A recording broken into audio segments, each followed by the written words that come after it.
Welcome back to the final episode of today's Crosstalks. For viewers tuning in for the first time, this show is a collaboration between the Royal Institute of Technology, KTH, and Stockholm University. We air live from KTH, and towards the end of this session, you will have a chance to ask our guests your questions on the air by calling us on our Skype address, Crosstalks TV. You can also discuss the show and talk to us on Twitter, where our handle is Crosstalks TV and our hashtag is Crosstalks. In many of our earlier Crosstalks episodes, discussions have suggested very dark futures for humanity. But not everything is getting worse. Several recently released reports, among them one from the United Nations Office on Drugs and Crime, show that homicide rates and the level of violence have decreased substantially in large parts of the world during the last 2 decades. This trend of declining crime rate has taken place throughout the 20th century and is especially clear in the last 30 years. Here to discuss tonight's last topic, global crime is declining, but have we created a safer world, are Jerzy Sarnecki, professor in criminology at Stockholm University, welcome. Thank you. Vania Ceccato, associate professor with a focus on urban safety at CEFIN, that is the School of Architecture and the Built Environment at KTH, welcome. Thank you. And Mas Dam, professor in Teleinformatics, theoretical computer science here at KTH, welcome. Thank you. Give our guests a warm round of applause.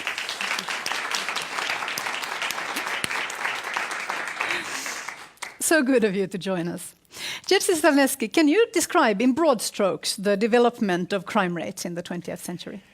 Yeah, what you could say that during last 30 years we have this decrease of what would you call traditional crimes, which means thefts and violent crimes.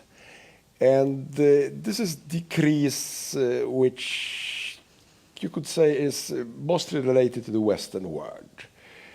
Most famous and well-known is United States, and maybe even New York, which has very, very substantial decrease of serious criminality. But we have this kind of development also in Scandinavia and also in several West European countries. And this is a great surprise because for 20, 30 years ago, no one would predict that this kind of crimes would go down. So this is a surprise, and I must say that we don't exactly know what it depends on. It's a very fascinating period of time now. Vania Ceccato, you focused on how the design of cities affects the level of crime. Are cities in general becoming safer? Well, I think regardless if crime is going up or going down, there are places in the city that are constantly attracting crime. They are dangerous. And basically, we would think like a city center. If you can take any city in the world, normally city centers are places that have quite a number of concentration of crime and disorder. And just because of the activities they have and the people they attract. Of course, if you think about safety as a synonym of basically crime, we would have some parts of the city that normally have more crime than others. I mean, if you don't think about city centers, right? And one way to try to understand that is that there are certain neighborhoods that have a composition, a demographic, socioeconomic composition that breeds crime.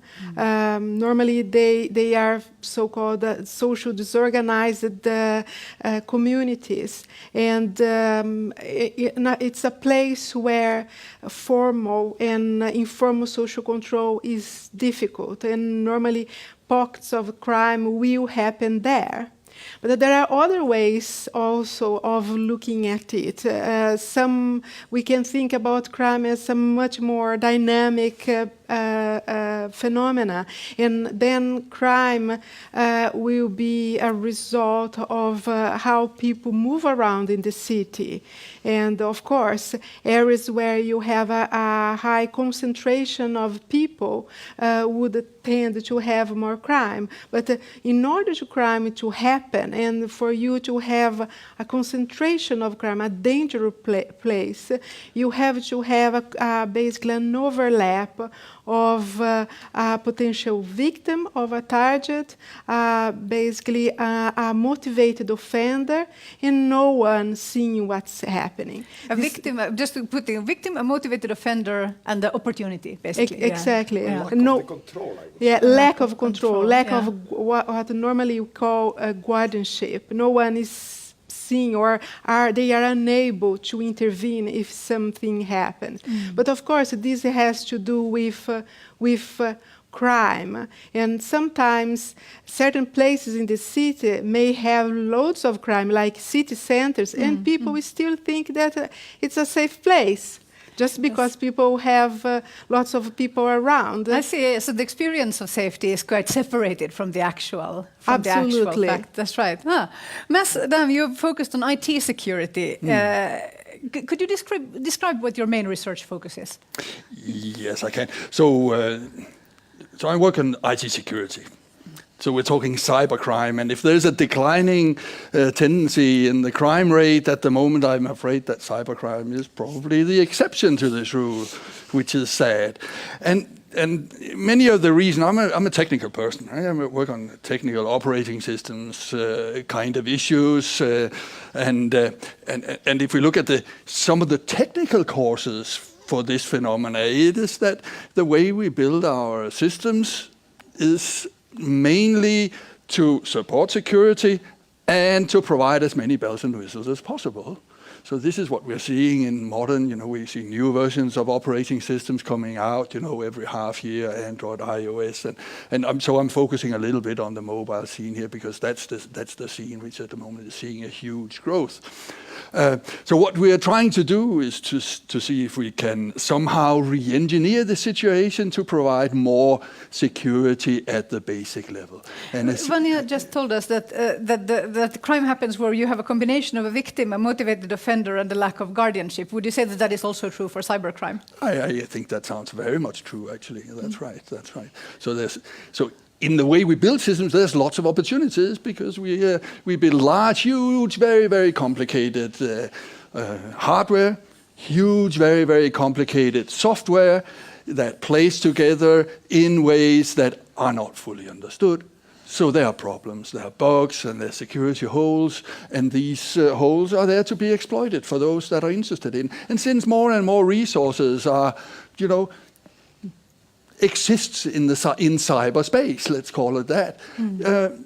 This is an arena which is interesting to be abused, and there's a lot more and more banking applications, more and more financial transactions, industry control, possibilities for blackmail. There's all sorts of possibilities. So what we're doing in our research is at the very low level of the operating system to see if we can provide some dramatic more So a metaphor security. perhaps could be that if an operating system is a city, you're looking at urban planning solutions to crime rather than than actual policing. We're not, but that is also an activity that needs to be Very done. good. For sure. Joining us via Skype from Berkeley is from Berkeley, California. Hello, is Professor Franklin Ziímring, Professor of Law at the Berkeley School of Law, also author of the book "The City That Became Safe: New York's Lessons for Urban Crime and Its Control." Welcome to Crosstalks. Well, thank you. You describe in your book this astounding decline in crime that the city of New York has experienced in the last 2 decades. Could you tell us a little bit about the book and about your main conclusions? Surely. The United States in the 1990s experienced about a 40% drop in crime. And I concur with the professor of criminology at Stockholm, who said that an awful lot of the explanation for that 40% drop in crime is still a mystery. But New York City has had a crime decline that is twice as long. It's been going on now for 20 years and is twice as large. And what that means is that we have a city with the same population profile, the same physical surroundings, the same economic organization, and more than 80% of the peak rate of homicide has disappeared. 86% of robberies, 86% of burglaries, and 94% of the auto theft But this is astonishing. the city experienced in 1990 have gone away. But I'm dumbfounded by these numbers. I knew it was a big difference, but this is very. I mean, this is huge. Do you have? Would you care to speculate on how this came about? Well, you don't write a book unless you care to speculate. In a funny sense, I wanted to divide the crime drop in New York into two parts and speculate about only the second part. Just as I can't explain the 40% drop cyclically in crime in the rest of the United States, that 40% drop happened in New York as well. And if I can't explain it in Chicago or Los Angeles, I can't explain it in New York either. But the New York difference, that is to say, what was there that happened in New York City that didn't happen in other cities that might explain what pushed that city so far over the top?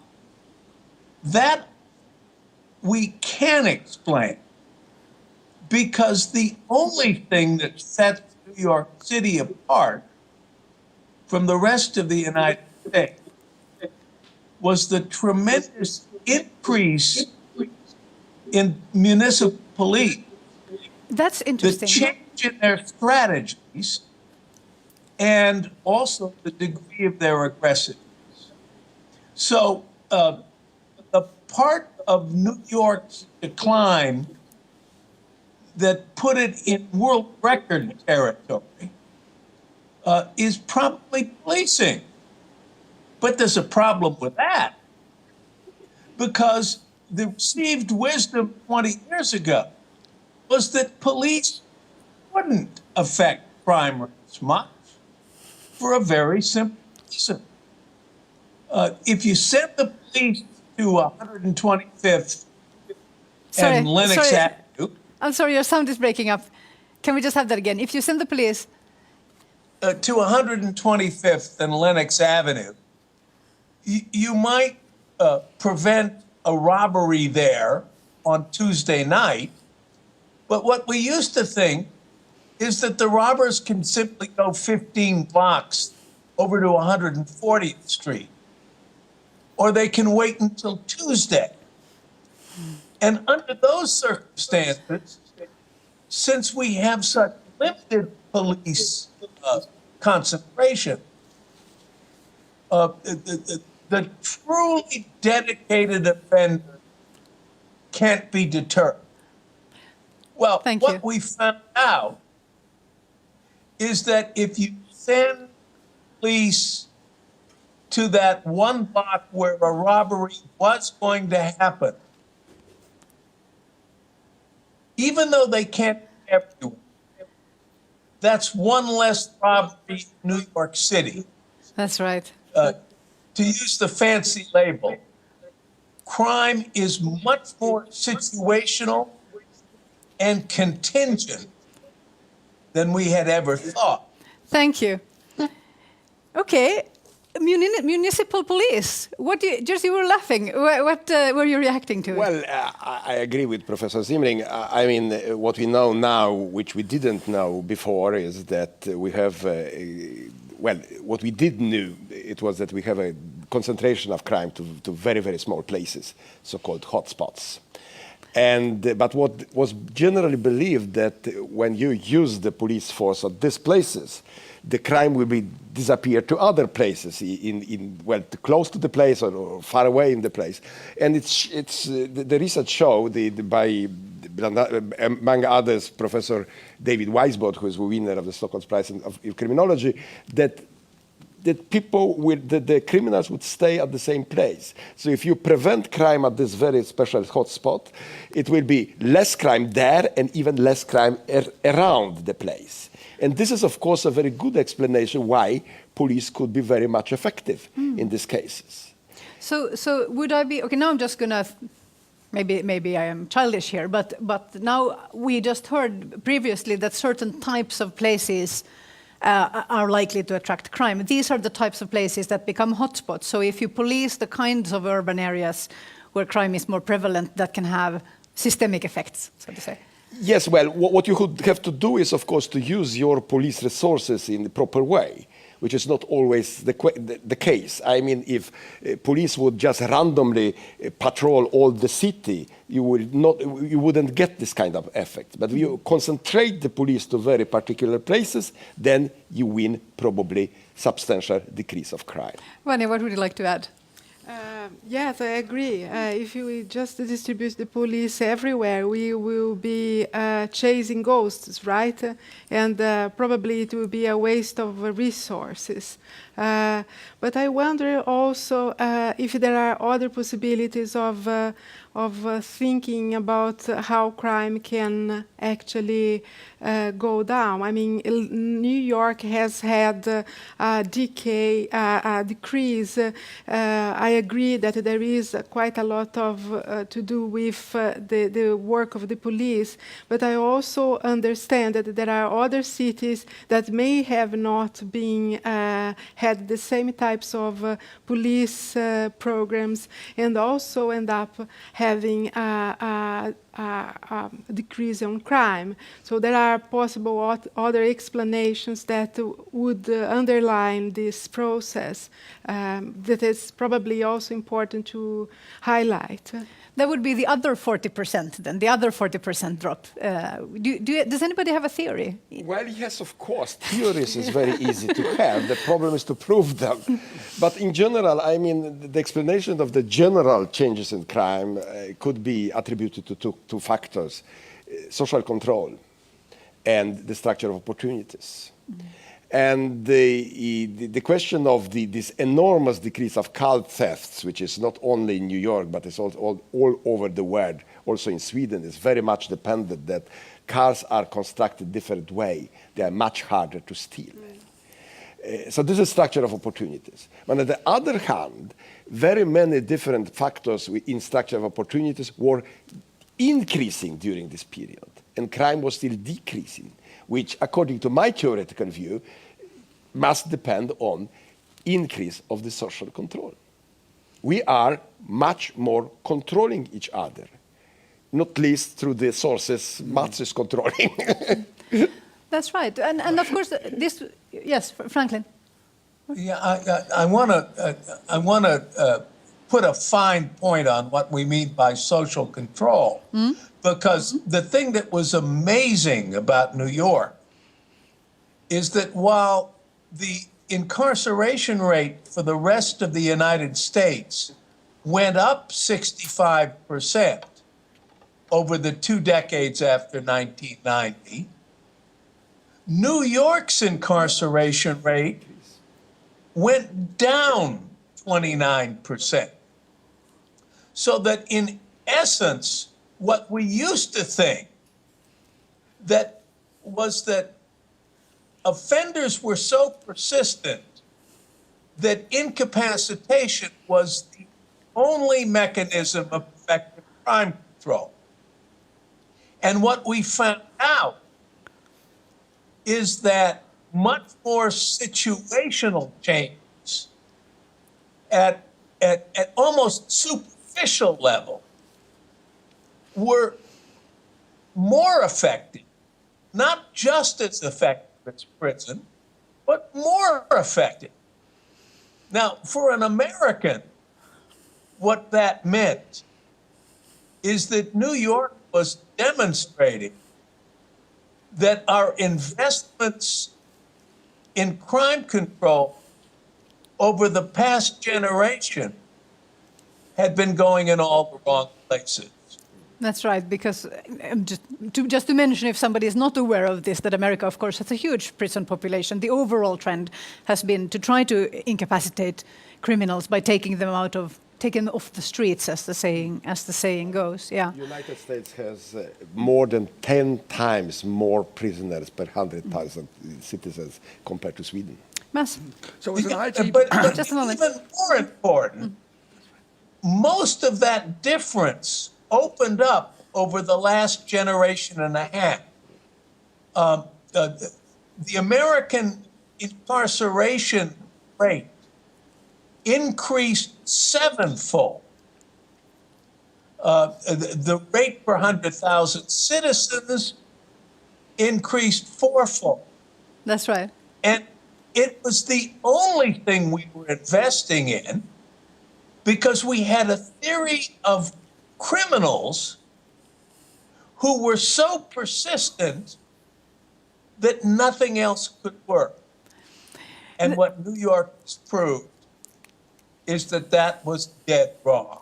And what is wonderful about this, another thing, which is, I mean, it's of course very sad that all of these resources have been invested in such a flawed way. But this shows that the research is so incredibly valuable, because of course now we know this. Now, of course, it's also a question of convincing decision makers. Mass.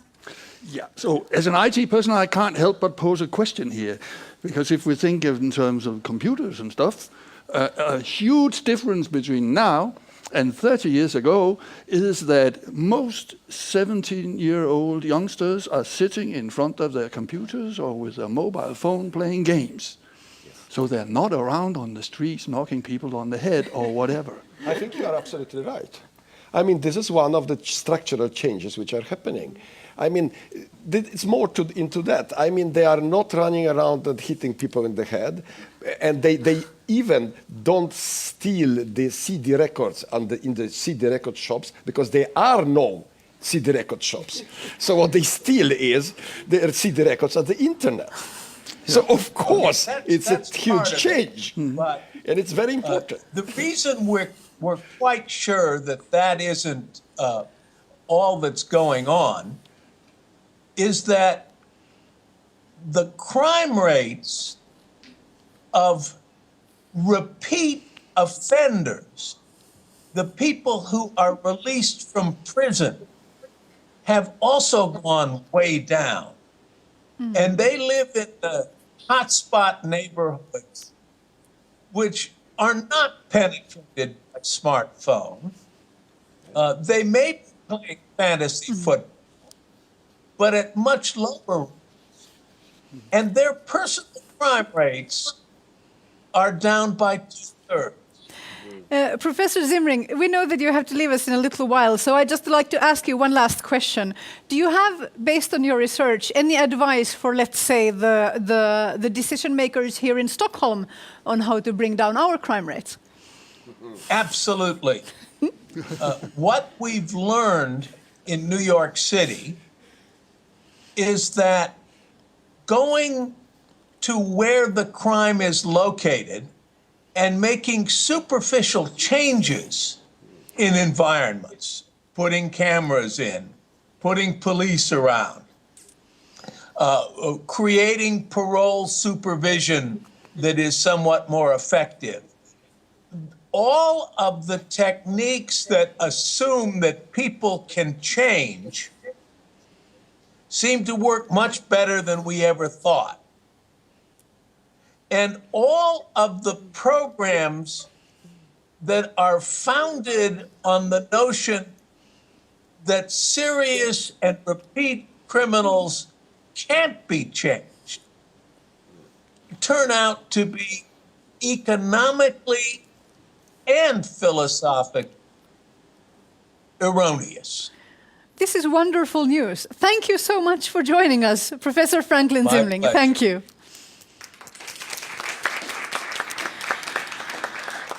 I do have to tag on to this, the question of security cameras. I mean, all in your different fields, you would have, I think, different views on this. How do you feel about, let's say, CCTVs in the urban landscape as a deterrent against crime?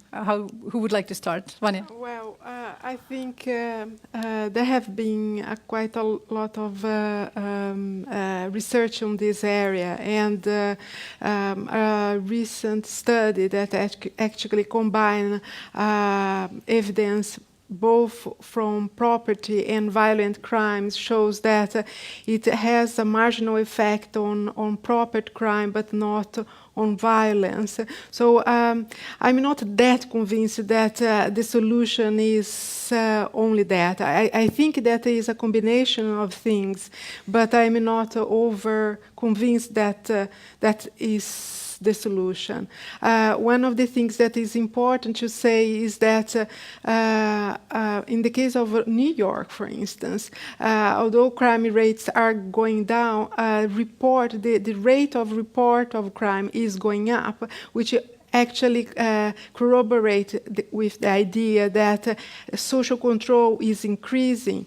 And social control is increasing not only in terms of CCTV cameras being put in place, but also people are much more attentive, using mobile phones to take photos of if anything happens. So I think that the key thing is social control and how to trigger basically mechanisms that generate social control, both formally and informal social control. Social control sounds like such an incredibly negative term to me, but what we're saying also that it's a cultural change towards maybe more civic responsibility. That would be a good thing, a good kind of social control. Yes. This is, I think, very important thing, because we were talking about the social control in the formal terms. I mean, the more police officers, more cameras, this kind of stuff. And of course, it works to some extent.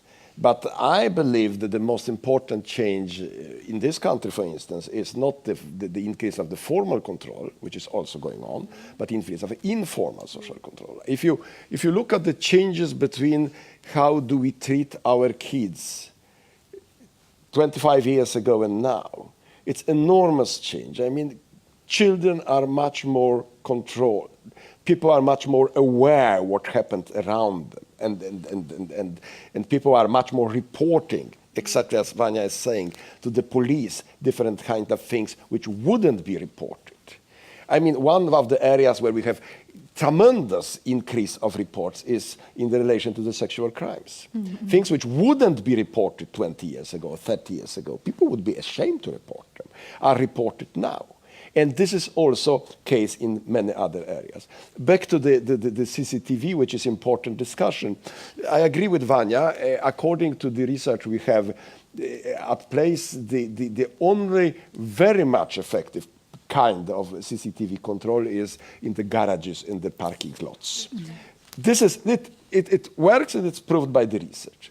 Otherwise, we have no this kind of results according to stop people from committing crimes. What we have the results is in relation to apprehension level. Because catching them. Catching people, yes. Yes, what happens is that afterwards, people would be accused for the crimes if the crimes are at the film. So this is a change.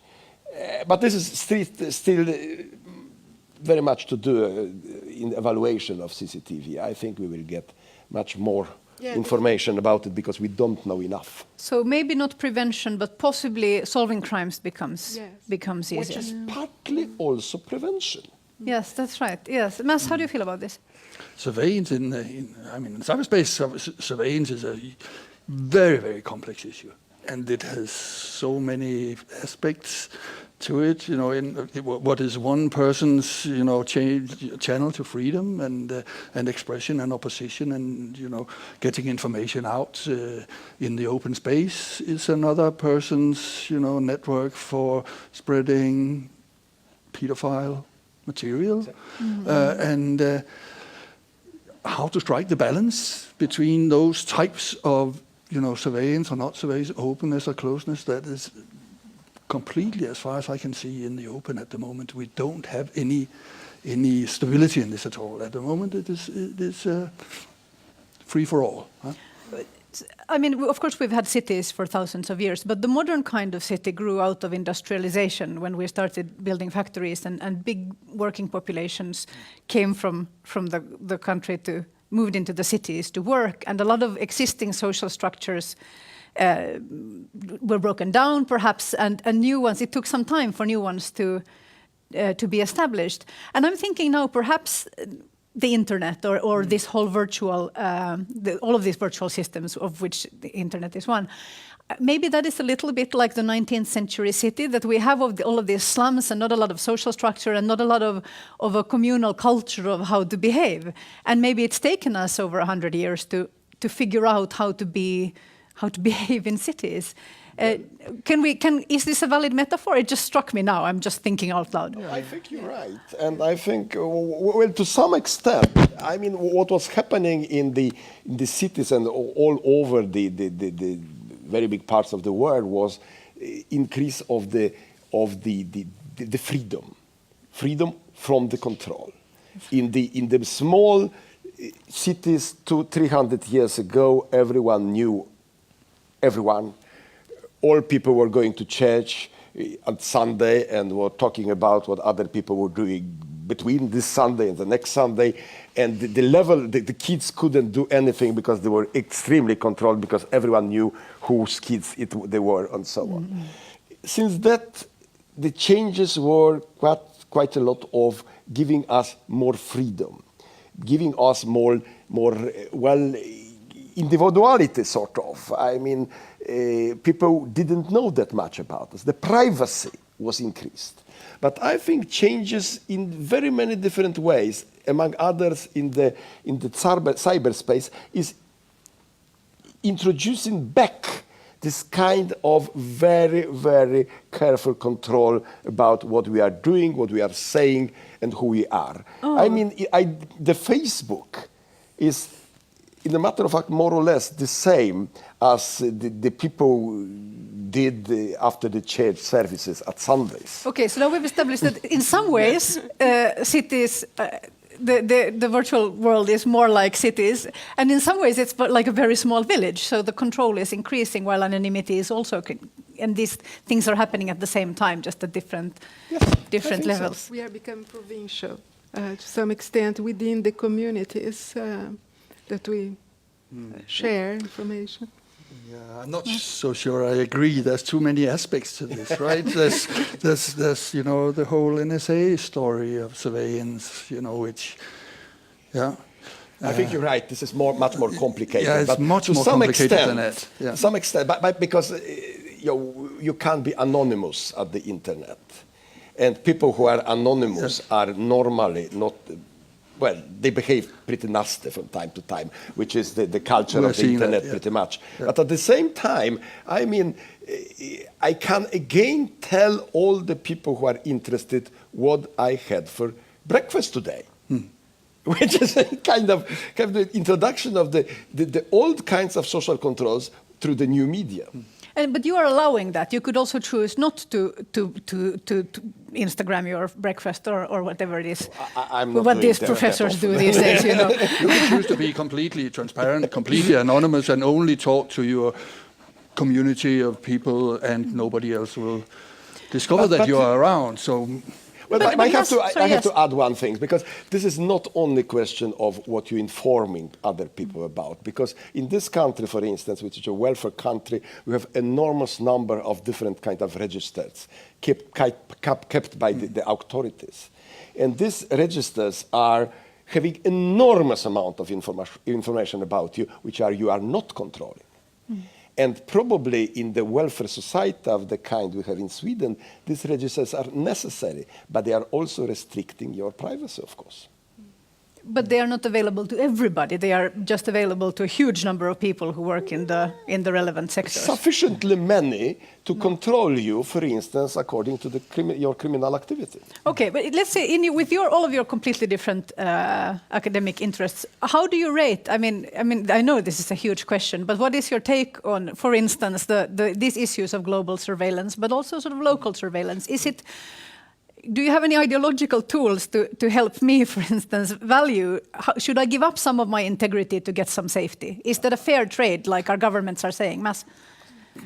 It's a normative question, which is hard. I mean, what you want to do, you want to do. On the aggregate level in the internet, I think there is a huge potential for consensus about more surveillance. Yes, that would be my feeling.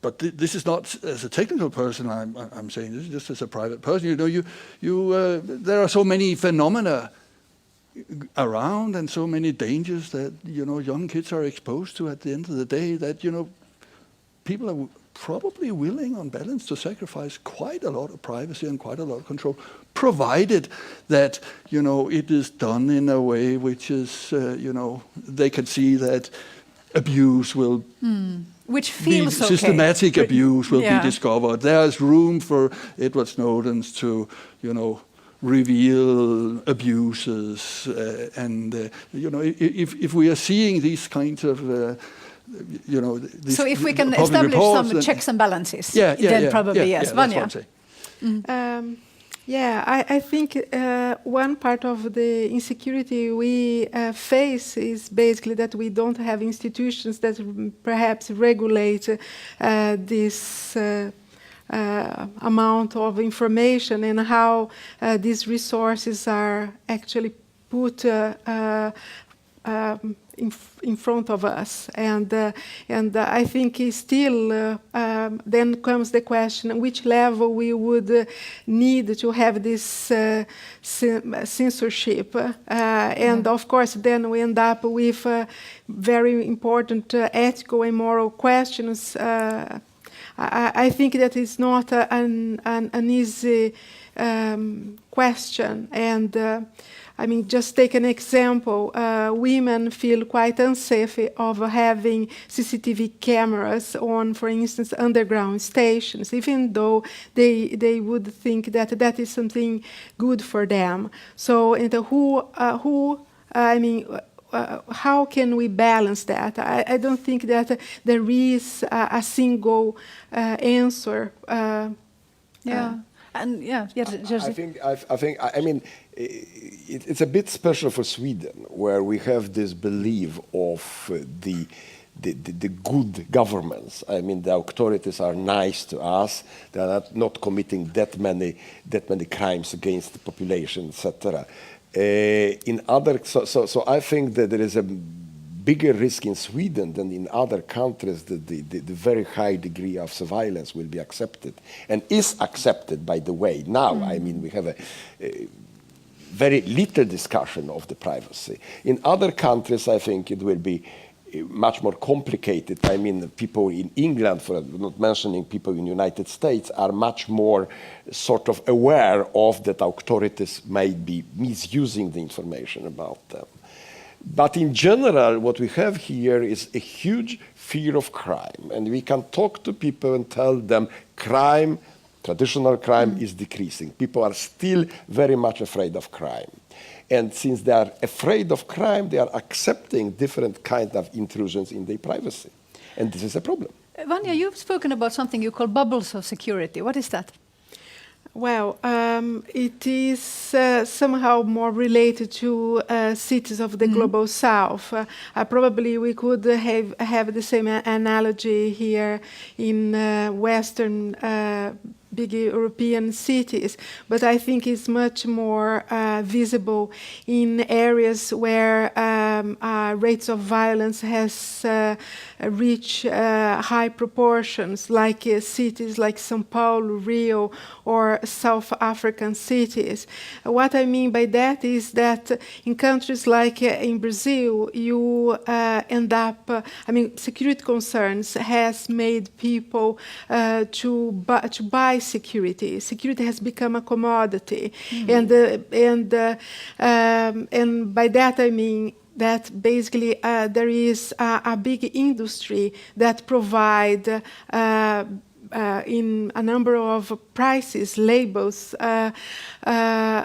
this kind of a peace of mind. It can be, for instance, you can live in a gated community and you may buy a Hummer and go to a hermetic shopping mall, and from there you go to a sealed mall. Exactly. Yeah. So that's what I mean by bubbles of security, that all social interaction end up happening in these bubbles of security, from gated communities to private security, hermetic shopping malls or private schools or leisure. And of course, then you would think, what is the meaning of the city if you end up having a big limitation in terms of social interaction? Even crime is going to happen a very different way if we end up moving in that way, right? Because right. the routine activity of the people would be limited by that, at least by those that actually can afford to live in a gated community, to buy a Hummer, to go to a shopping center. So as any other type of commodity, security become only for those who can pay. And this is perhaps reconnecting us to our headline question. So yes, crime rates are declining, but in much more in the global north, much more in industrialized nations. So have we created a safer world? Then the answer is yes for some people. Yes. And that becomes incredibly clear in this. This state of affairs also becomes a metaphor, perhaps, for an overall global process. Well, I have to say that even in cities like Rio and São Paulo, we had a decrease of homicide rates in the 2 decades.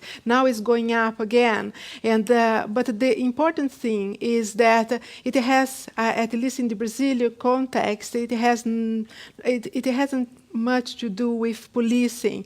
And there are what is important to discuss here is that there are processes that are going on that are contextual dependent, and that this is very, very important before we draw general conclusions. Context dependent things. things. You have to remember that people Briefly. who are living in these gated communities and are extremely safe, etc., they still are committing a lot of different kind of crimes, like crimes against economy, crimes against the environment, war crimes, and all other crimes. So a crime is much bigger subject and domestic than violence only, and all of and the maybe that's domestic right, violence that's right. and maybe other things. Well, I mean, this is one of our problems, that when we talk crime, we are mostly speaking about this petty crimes of stealing and beating, etc., right. and not talking about the huge crimes which are committed by powerful people. Do we have a question from the audience? Oh, many. There's one in the back. Yes, please. Yes, sir. My name is Mina. I'm studying at KTH. I'm from Egypt, and I have a couple of questions. I'll try to make it short. First, you said that anonymous people usually do, illegal things. While I don't see the point here, because we have a lot of countries where anonymous people are just trying to defend human rights, women's rights, That's right. political activists, etc., and they must be anonymous or else they're going to be tortured to death. We need to mention that the majority of human beings, they don't live in developed countries.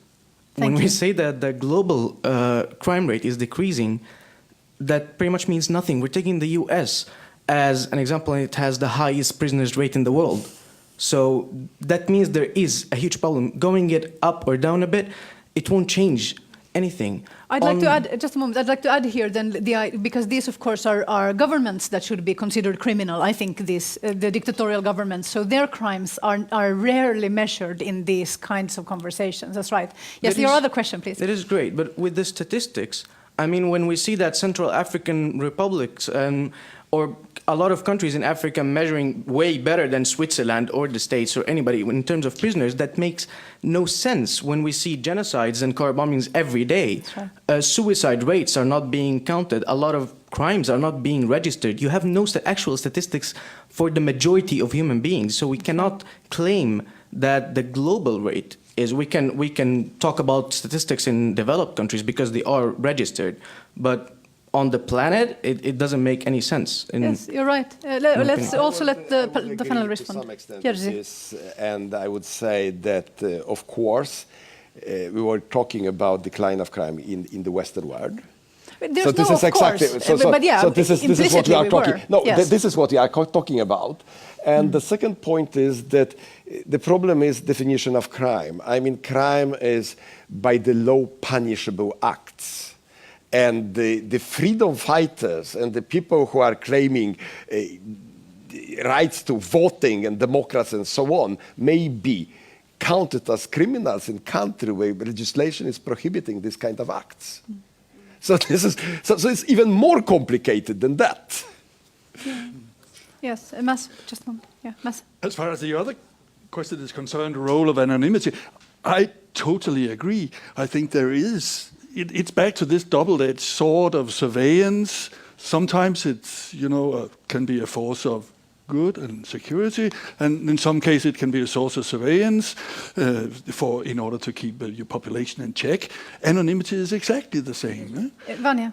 Well, you were saying that statistics may be not very important. I have to disagree with that. I think although they are not perfect, they are basically the tools that we have to go forward. I mean, to use as a basis for policy. And that's the best we can. Even in developing countries, even if they are not perfect, they are, the basis for everything we do. So it has a point of collecting data and put together. Otherwise, it is better that you just try to have a crystal ball and think about the future. Very, very briefly. Sure. It's just that with the whole anonymity and surveillance thing, for example, in Sweden, there is a trust in police, for example, which is not the case in a lot of other countries. That's right. Here in Europe, there is like the ban or the blocking on child pornography. I see it more as laziness from the police and from countries.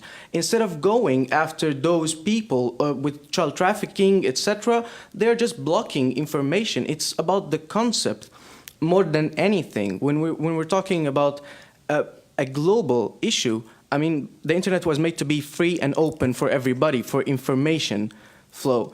When we block some websites and give the citizens the idea that, this thing does not exist, no, it does exist, but we're lazy to go and fight it out of the country. Thank you. But we're just blocking it. Thank you. Jerzy. And just then another question. One, now, I don't agree with this statement because we can't go for people in the other parts of the world who are producing child pornography and so on. So it's a blocking structure of opportunities we are preventing to some extent, not very much, but still crimes. The second point is, and this is important, I think, when you are talking about the anonymity, we are not talking only about the anonymity towards the authorities. We are talking about much more general anonymity. All people are related to other people, and this is a main source of the social control. It's this informal social control. People among friends, among families, and others. And this part of social control is much more important than the formal part. And well, I completely agree with the criticism of equating the global north with the world, which is ridiculous. Of course, there is. The example of child pornography is one where the possibility of online surveillance and international collaborations in crime fighting has had some astonishing results recently. So we're also going for the physical criminals, as we should. Yes, please. Okay. Sorry. Yes. My name is Ankita, and my question is quite specific about the crime, violence against women in poor or developing countries like maybe south part of Asia or Africa. So what do you think the main reason is? Is it poverty or the population or like corruption or lack of social control or whatever? Because I come from India and I see a lot of violence against women there. That's why. Thank you for your question. That's a very good question. What do you think about the main reasons? I think that violence against women is not only focused on, it's spreading in all stratus of society, which can be found even here in Sweden, in rural areas or urban areas. So there are people are coming forward and reporting, for instance, more domestic violence here in Sweden, because there is awareness and an infrastructure for women to come forward that in the past didn't exist.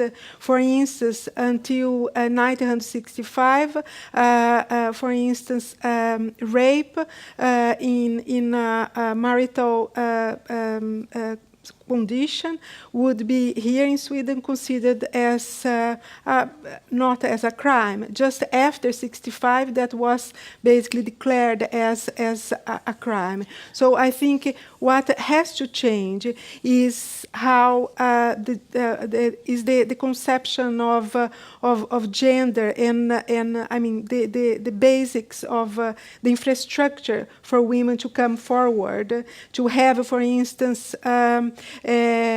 police organizations that can take, for instance, victims of violence, domestic violence or rape, much more seriously.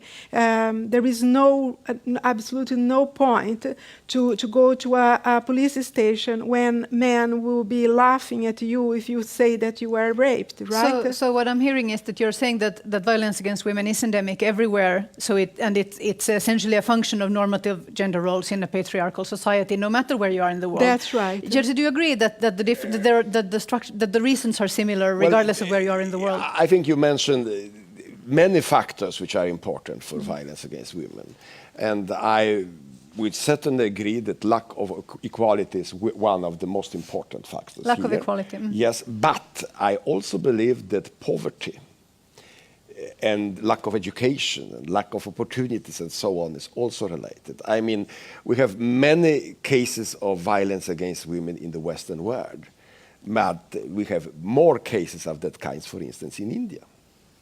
So poverty is one important factor here too, as in many other cases.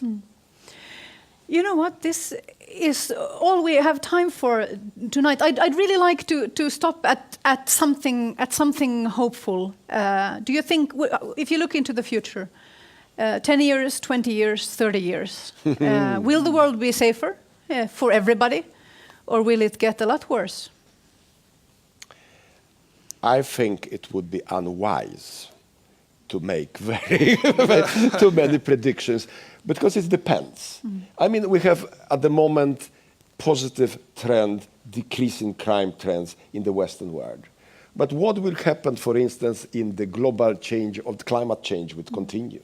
And additional migration and poverty that seems, and social unrest that would seem very likely to follow, yes. Exactly. So we are so dependent of so many variables which we don't control. Vania? Yes, I agree. I think that there are lots of other anxieties on everyday life that feed this feeling that perhaps we call fear of crime, but actually are other things that we can't really put our thing on. But I also think that we have to be optimistic, and at least at the city level, you have to think about ways on how you can make people safer.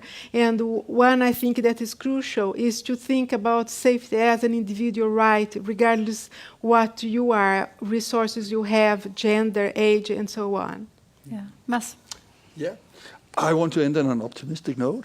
Yes, I think in 20 years from now, we will live in a safer world. Wealth has increased after all. Poverty has decreased a lot. Poverty is an important source of crime and problems. We'll probably continue on that road. As far as cybercrime is concerned, we're in a transition phase. It's not going to, we are not going to be in the same situation 20 years from now. We'll be able to develop much better technology, which plugs some of the holes that are available these days. and we'll learn to manage the social interactions on the net much better than we are now. We'll simply learn how to live with it and integrate with it, and That is so hopeful. that'll cause crime to decrease, I think. And that is all we had time for this evening. Thanks to all our guests, Vania, Ceccato, Jerzy, Sarnecki, and Masdam, and of course Franklin Ziímring from before. A very warm thank you also to our audience here at KTH, and not least you viewers around the world. Crosstalks will be back in February with 3 brand new topics. Until then, be safe and be brave.